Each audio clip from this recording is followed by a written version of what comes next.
इंसानी जिस्म के हर उज़्व में कुदरत ने बहुत सी हिकमतें पोशीदा रखी हुई हैं, मगर कुछ चीजें ऐसी भी होती हैं जिनका मकसद आज के दौर में हमें समझ ही नहीं आता। तो आज हम एक ऐसी ही दिलचस्प कुदरती हकीकत की बात करेंगे जिसे दुनिया अकल दाढ़ या विजडम टूथ के नाम से जानती है।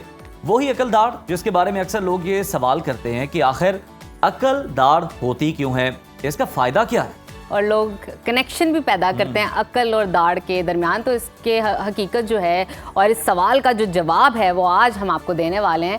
तो नाज़रीन, अक्ल दाढ़ दरअसल इंसान के मुंह में निकलने वाली आखिरी दाढ़ होती है जो अमूमन 17 से 25 साल की उम्र में नमूदार होती है। इसलिए इसे अक्ल दाढ़ कहा जाता है क्योंकि उस वक्त निकलती है जब इंसान शाऊर और अक्ल की मंजिल पर कदम रख चुका होता है। इसलिए कनेक्शन क्रिएट किया जाता है अक्ल का और दाढ़ का। माहिरीन का कहना है कि कदीम ज़माने में जब आग भी दरियाफ्त नहीं हुई थी तो इंसान सख्त खाने खाता था, जिस तरह जड़ें, कच्चा गोश्त और सख्त मेवे, और ऐसे खाने चबाने के लिए अक्ल दाढ़ बहुत ज़रूरी थी, मुफीद थी।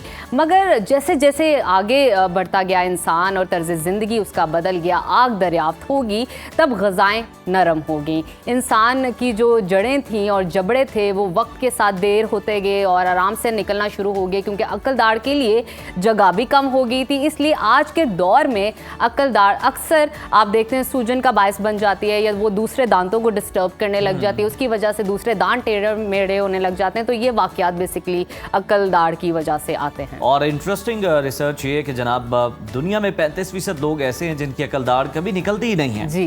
कुछ माहिरीन का ये भी मानना है कि मुस्तकबिल में अकल दाढ़ इर्तिकाई अमल यानी एवोल्यूशन के तहत मुकम्मल तौर पर गायब भी हो सकती है। तो आपने परेशान नहीं होना कि हमें अकल पता नहीं कब आएगी क्योंकि ये अब खत्म भी हो सकती है। तो नाज़रीन, अगर आपकी भी अकल दाढ़ बगैर किसी दर्द या तकलीफ के निकल आए तो ये फिर कुदरत का इनाम समझिए, क्योंकि चीज़ों को चबाने में, च्यू करने में आपको बड़ी आसानी होगी। लेकिन दर्द, सूजन या परेशानी हो तो फिर फौरन आपको अपने डेंटिस्ट से रब्ता करना चाहिए। और बहुत सारे लोग निकलवा भी देते हैं क्योंकि वो डिस्टर्ब कर रही होती है, पेन क्रिएट कर रही है।